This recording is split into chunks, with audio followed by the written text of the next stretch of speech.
So you may remember from earlier in the week, we had a big fire down at the old port, not at the old port, at the port of Montreal, fueled by, as it turns out, 15,000 kilograms of lithium-ion batteries that caught fire. In fact, it was so bad, there was a lockdown in the area. And then I read the story that suggests that if you're one of those people, as I said, I think many people, if not most, do this, who charge their cell phones or their tablets overnight while they sleep, along comes a statement from the Montreal Police suggesting perhaps you think twice about doing that. So I'm guessing one has something to do with the other. Let's find out. Matthew Griffith is the Section Chief of Prevention for the Montreal Fire Department and is on the line. Mr. Griffith, thanks for being here. Good afternoon, Aaron. Thank you for having me. Am I right to assume one had something to do with the other? Correct. I guess you could say we're taking advantage of the unfortunate incident on Monday, just to remind people and try and get people to adopt some good habits when it comes to recharging devices that have lithium-ion batteries in them. So that would apply to your cell phone or your tablet, right? We know that. And we know that there have been isolated cases where these things on their own blow up. I'm wondering, the lithium-ion ones that caught fire in the port, what kind of batteries were they? Were they car batteries? Were they phone batteries? Do we know? We don't have that information still. Obviously, the container itself was quite damaged because of the fire and stuff. But that's part of our investigation that's ongoing that will determine what type and what issue led to the cause of the fire. Okay. So what's the concern with something like a cell phone just being left to charge overnight? The concern is, and it's not just cell phones, it's smart devices, tablets, computers, and even urban mobility devices, so scooters, hoverboards, those types of things. The concern is that when these types of devices that have these lithium-ion batteries, when the battery becomes damaged or if there's a manufacturing default in them, there's a chemical chain reaction, and we call it a thermal runaway. So what happens is, in the battery itself, it's composed of smaller cells, smaller batteries. And if one is damaged and when you're charging it, it overheats. The energy that is generated and the heat that's generated by that one little cell burning is enough to ignite the next cell beside it, and so on and so on.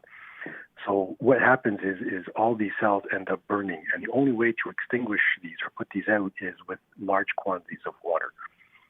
And what happens is when this reaction, this thermal runaway happens, I'm sure we've all seen videos on YouTube or TikTok or whatever, the social media platform of e-scooters, or I think there's one recently of a dog chewing a tablet or something, and you see the living room catch fire.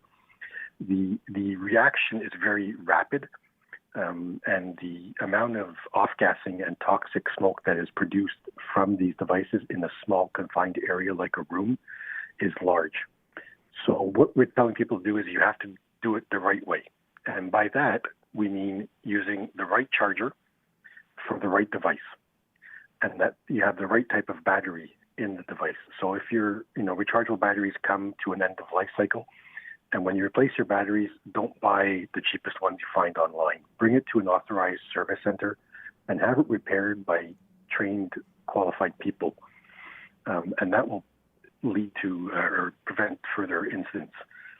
And also, it's the right place and the right time. So on a hard surface, like a table or a counter or something like that, not on your couch, not on your bed, and when you're awake. So if something does happen, you're alert and you'll be made aware of the situation a lot faster, and you'll be able to evacuate your home with you and your loved ones. Okay. And of course, if I just may add, the final thing is obviously having a working smoke alarm. It's the most important thing on every floor of your house. Test them regularly, make sure they're working, because that will alert you if you're in another room, if something should happen. Okay, I will point out, by the way, it seems to me, a difference between something as small as a cell phone and the battery that's inside there and something like a hoverboard, for example, that would, I imagine, have a much bigger battery.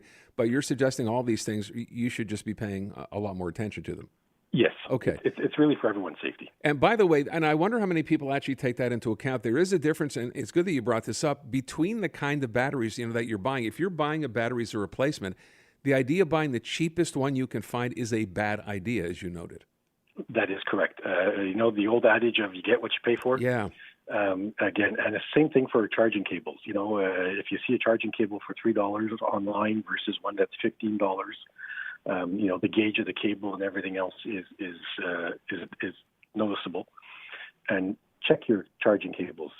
Quite often Okay. people rest their phone or something on them. It bends the cable, it cracks it.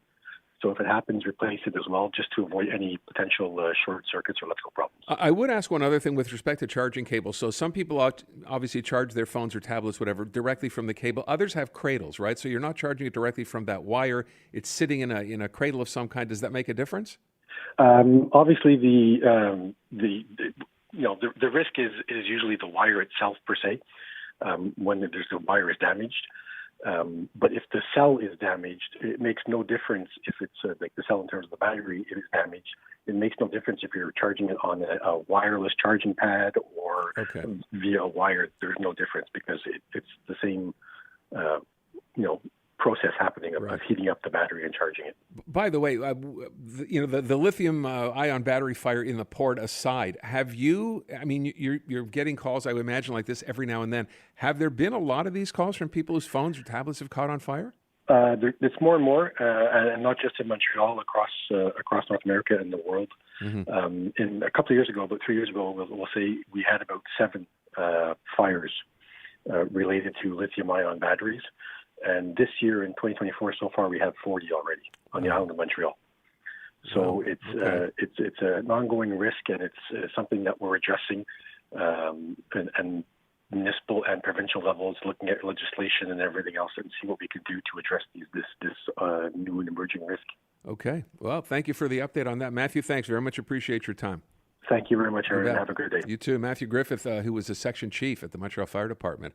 So from what do you say, from average of 4, now we have 70 of these happening on average in a year. Be very, very careful. And he made some really good points, right? You know what? It's hard not to want to buy a cable for the cheapest price because, you go through them, the wire's fray, whatever. It's a bad idea.